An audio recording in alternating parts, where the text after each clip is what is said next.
Well, I can confirm authoritatively that the members of parliament who were arrested are here. They have been detained at Kiambu police station. I've had a talk with them. They have been taken care of very well.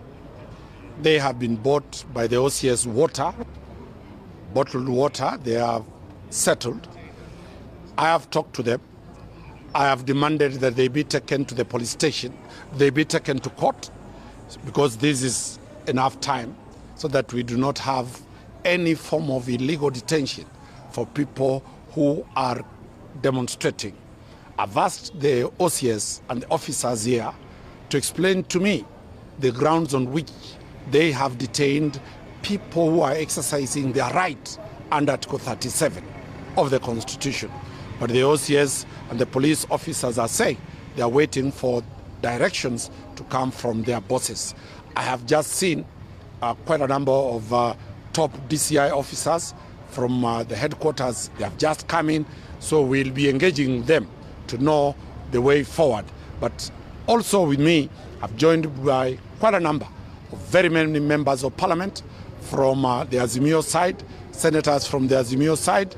So in total, we are having around more than 15 to 20 members of parliament who have joined me here so that we give them solidarity and defend them. So I do not expect they have any grounds to take them to court, but if they take them to court, we are equal to defend the right of association, the right of picketing, and as a lawyer, we will defend the rule of law.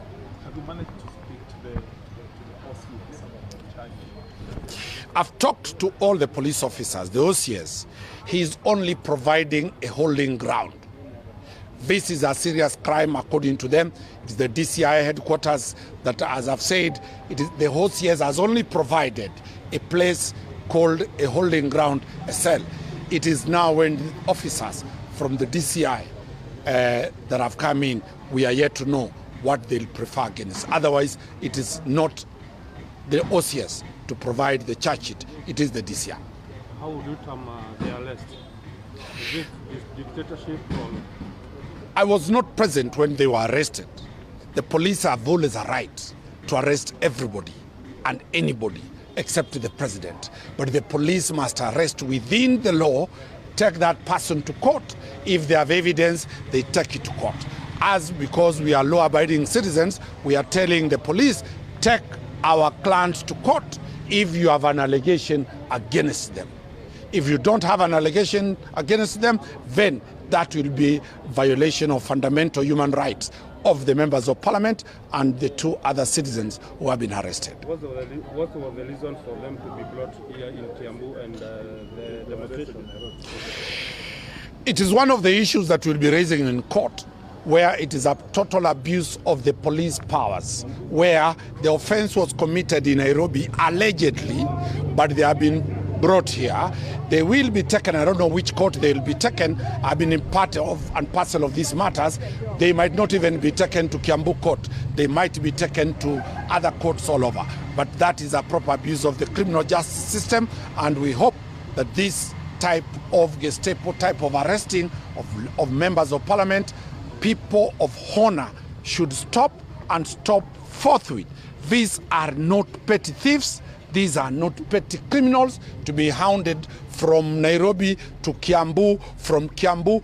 Nobody told to Central, from all over. So that's what I'm saying. We expect, and that's why you've seen quite a big team of members of parliament condoning this place, because they might be taken 10, 15 more police stations before tomorrow morning. And they might be taken to courts even in Garissa or Wajir or anywhere. But that is a proper abuse of the criminal justice system. And as lawyers, we will defend that. And we'll also be putting the courts in alert that let the judiciary not be used to be abused, so that people who are alleged to have been arrested at Wabera Street in Nairobi will be brought to Kiambu court. Territorial jurisdiction of a criminal offense is on where the offense happened. And that is why we are ready as defense team. Quite a number of members of parliament are also here. They can say their point, but we are ready to defend the honorable. Remember, one of the person arrested is a former serious judge, a judge Yes. of the High Court. So we are looking for that. Probably. The leader of minority Senate. Wakili, just the last one. Two of those arrested are leaders in both houses of parliament. Yeah. Do you think this is an attempt to instill fear in other members of parliament? It is an attack on the independence of parliament. Remember, there has been an onslaught, a massive onslaught to make parliament succumb to the whims of the executive. Going for two leaders, one the leader in Senate and another one the leader in the National Assembly, is a clear manifestation to instill fear to other members of parliament that if you make your noise, you'll face the same issue. But as lawyers, we will defend the law, we will defend the constitution, because it is not provided for what is happening now. And that is why we are standing firm that we have instructions to challenge any form of holding of the members of parliament, because it is an illegal act, it is uncalled for, it is causing a lot of tension in the country, and we urge the judiciary to be independent so that it does not open up a floodgate of such arrests. But